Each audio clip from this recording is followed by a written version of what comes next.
NDA देखिए, विजय ने ये पहले दिन से ही जब उसने पार्टी लॉन्च की थी, इलेक्शंस के बाद जी बिल्कुल, ये बहुत फर्क पड़ता है क्योंकि उसमें फिर कॉम्बिनेशंस जो है वो बहुत सारी बदल जाती है। लेकिन ये बहुत मुफीद मेरे को लगता है सिचुएशन बनेगी जहां एआईडीएमके भी बीजेपी से अलग हो जाए, क्योंकि उनके लिए भी ये फायदे का सौदा होगा कि वो बीजेपी से अलग हो जाए और टीवीके के साथ चले जाएं, तो एक बड़ी कंफर्टेबल मेजॉरिटी के साथ। अगर दूसरे तरीके से हम समझना चाहता हूं मैं कि एक सेंटर की गवर्नमेंट के साथ एक फ्रेंडली होना किसी भी स्टेट गवर्नमेंट के लिए ज़्यादा फायदेमंद हो सकता है, और क्या बीजेपी नहीं चाहेगी कि तमिलनाडु में इसी बहाने उनकी एंट्री हो जाए सरकार में? दोनों तरह से देखिए, बिल्कुल हिस्ट्री भी यही कहती है। अगर आप द्रविड़ दलों का भी इतिहास देखें तो वो कभी भी यही चाहते हैं कि उनकी पार्टी स्टेट में रहे, लेकिन सेंटर में जब वो जाएं तो किसी के साथ अलायंस में जाएं। हमने एआईडीएमके डीएमके दोनों ही पार्टियों को बीजेपी के साथ अलायंस करते हुए भी सेंटर में देखा है।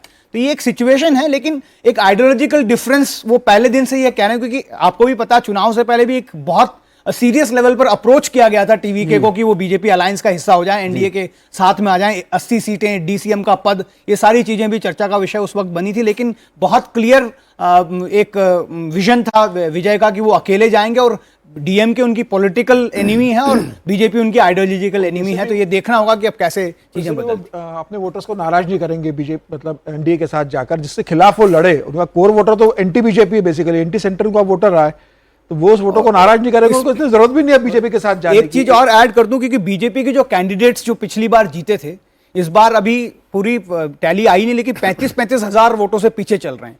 तो ये लग रहा है कि सेंटिमेंट जो है वो सारी एस्टेब्लिशमेंट्स के खिलाफ है वहां पर। तो विजय ये एक रिस्क लेंगे, ये देखना होगा। लेकिन माइनस बीजेपी एआईडीएमके लगता है उनके लिए बहुत मोस्ट सूटेबल ठीक रहेगा, चली भी जाएगी एआईडीएमके। हम लगातार लेकिन फिर चर्चा कर रहे हैं पश्चिम बंगाल की, क्योंकि सबसे ज्यादा इंतजार अगर जनता को भी था और पॉलिटिकल पार्टीज को भी था, जिसमें मैं इंडिया अलायंस के भी तमाम घटक दलों की बात कर लूं, उन्हें इंटरेस्ट इस बात का था कि पश्चिम बंगाल में ममता बनर्जी का किला ढहता है या नहीं देता है। दत्ता जी, वो किला तो ढा दिया। अब इसमें प्रधानमंत्री नरेंद्र मोदी का चार्म आप कहें, अमित शाह की रणनीति आप कहें, शुभेंदु अधिकारी का एग्रेशन कहें, वो कौन से ऐसे पैरामीटर्स हैं जिनकी वजह से, या फैक्टर्स मैं कहूं, जिनकी वजह से बीजेपी की जीत यहां सुनिश्चित हो पाई? देखिए, सबसे पहले बात तो ये है कि मीनाक्षी जी, आपने इंडिया अलायंस के बारे में आपने बात किया है। मैं समझता हूं कि बंगाल के चुनाव के बाद इंडिया अलायंस का इंडी पिंडी रवालपिंडी हो गया है अब। और इस पे अब और कोई गुंजाइश नहीं है, ना ही इस पे सोचने की आवश्यकता है। ममता दीदी अक्सर कहती थी कि एरा तो बाहरी बोइरागतो आमरा भेतरेर आमरा बांगाली। ये जो चुनाव था ना बंगाल का, ये असली बोइरागतो जो कि रोहिंग्या लुंगी वाहिनी और भारतीय के बीच में था, सनातनी भारतीय के बीच में। आप कहोगे कि जय श्री राम बोलछिस तो चामड़ा छीड़े देवो, और उधर जाके हिजाब पहन के फिर आप कहोगे कि एरा तो हमार दूधेल गाय, एদের लात खेते राजी आची। तो ये जो बैकलैश हुआ है सर, ना, हिंदी दर्शकों के लिए कह दो, ये दुधारू गाय है, इनकी लात खाना भी हमारे लिए तैयार हूं।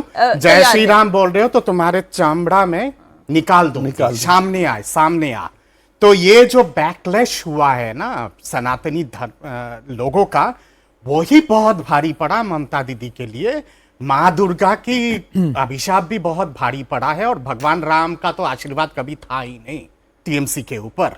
तो नेचुरल है कि यही नतीजा होना था। इसके साथ साथ आरजीगर, फिर आपका धुलियान, फिर आपका Murshidabad, Malda, Durgapur, south Kolkata law college. आपने क्या किया? आरजीगर का घटना हुआ, फोन करके कलकत्ता के पुलिस कमिश्नर को आप बोलते हैं रात के 1:30 बजे के आसपास, अरे ताड़ाताड़ी सब मिटिए दे, जितने सारे सबूत है सारे सबूतों को मिटा दो, और देखे नहीं जाते व्हाइट वॉश हो जाए, देख लो कि सारी चीजें व्हाइट वॉश हो जाए। और उसके बाद राजीव कुमार को आप सांसद में पहुंचाते हो, राज्यसभा कैंडिडेट बना के। फिर जब दुर्गापुर की जब बलात्कार हुई उस बेचारी कॉलेज स्टूडेंट की, आप बोलते हो कि के बोले छिलो एके 8टार परे बाहरे बेरोते। लड़कियों को किसने कहा है कि 8 बजे के बाद बाहर निकलने के लिए? पार्क स्ट्रीट की उस महिला की 2012 में जब बलात्कार हुई और उस बेचारी को पूरा रात भर उबेर गाड़ी में घुमाया गया बाय दी वायलेटर्स, अगला दिन आपके आके आप बोलते हो ये तो चरित्रहीन महिला, ये तो चरित्रहीन महिला है। तो जब आप मां माटी मानुष की बात करके आप आते हो, जी। मां का तो आपने तिलांजलि कर दिया, मानुष तो कहीं है ही नहीं, और माटी को तो आपने सिंडिकेट को बेच दिया और टोलाबाजों को बेच दिया। दत्ता साहब, तो जितनी बातें आपने कही हैं सबका असर पड़ा होगा। अब वोट शेयर में आप देखिए 48% वोट टीएमसी के पास था, इस वक्त टीएमसी के पास लगभग 41% वोट है, मतलब 7% वोट कम हुआ है टीएमसी का।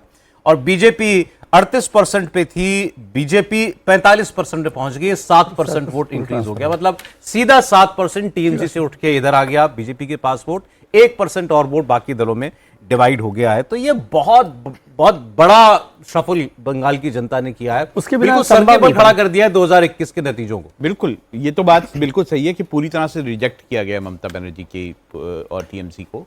और ये भी बात साफ है कि जिस तरह से वोटिंग की गई है, तो ममता बनर्जी का कोर वोट भी जो होगा वो भी कहीं ना कहीं टूटा है, जिसके कारण इस तरह के अनप्रेसिडेंटेड या फिर बीजेपी के लिए बेहतरीन नतीजे आए। तो ये तो बिल्कुल साफ होगा। जैसे हुमायूं कबीर की बात करें, दोनों सीटों से अगर आगे चल रहे हैं तो इसका मतलब उसको भी रिजेक्ट नहीं किया गया, वहां नहीं, और पर ठीक ठाक मार्जिन से आगे हैं वो। ठीक ठाक मार्जिन से आगे हाँ, हैं। बिल्कुल। और इस बार CPIM शुभेंदु से अधिकारी भी जो एक है, candidate है, शुभेंदु सर। अधिकारी 11,000 से या इस तरह के वोटों से मुस्तफिजुर वहां पर रहमान। नंदीग्राम में आ गए हैं। तो अगर इस तरह के रिजल्ट है तो पूरी तरह से ये साफ है, जो पहले भी बात हो रही थी जब हमारे डिस्कशन होता था, कि जनता ने तय कर लिया था कि ममता बनर्जी को हटाना।